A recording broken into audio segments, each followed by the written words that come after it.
How would you describe what a contrarian is? Somebody who isn't deluded by mainstream economics, fundamentally. I mean, I know plenty of. I can actually say some of my best friends are mainstream economists, and I can name one of them, Michael Kumhof, who's chief economist for the Bank of England, and a delightful bloke, and he's literally one of my best friends. But they have all learnt an approach to economics which began back in the 1870s.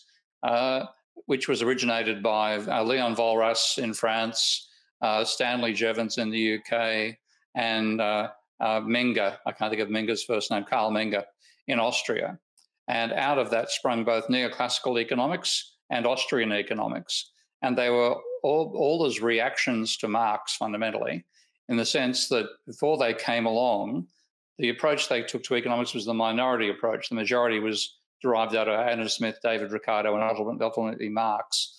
And that was one that saw value as being effort. So that what they called value was the effort involved in making something. It wasn't the satisfaction one got from that thing, subjective utility.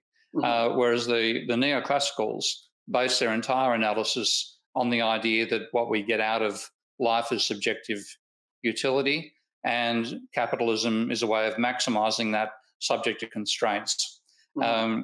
And that was, like if you look at its origins, you can accept it in the 1870s as a reasonably decent initial foundation from which to start building economics. Nothing appeared fundamentally wrong with it.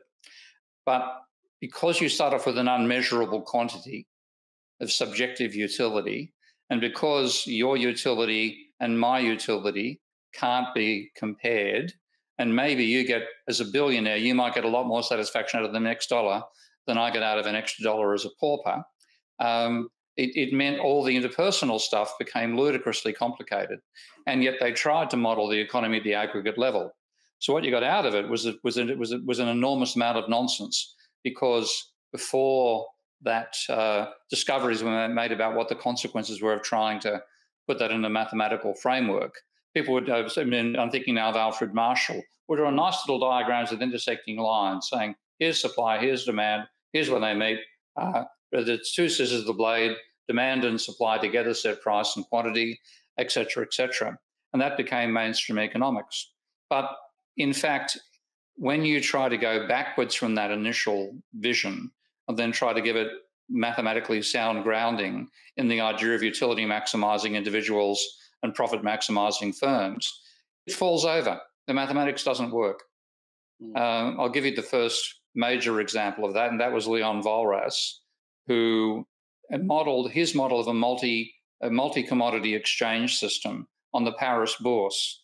And in the Paris Bourse, I've actually walked past it. I've never actually been inside the building, but there would be a market for gold, a market for pigs, a market for flowers, and so on. And in every market, there was an auctioneer. And the auctioneer would declare an opening price and then tally up the bids, the buy and sell bids at that opening price. And if there are more buyers than sellers, then he'd increase the price, and vice versa, until there was a balance between supply and demand in that individual market. And then at that would be the price declared for that day, and that was the traded price, and the same thing would repeat in every market.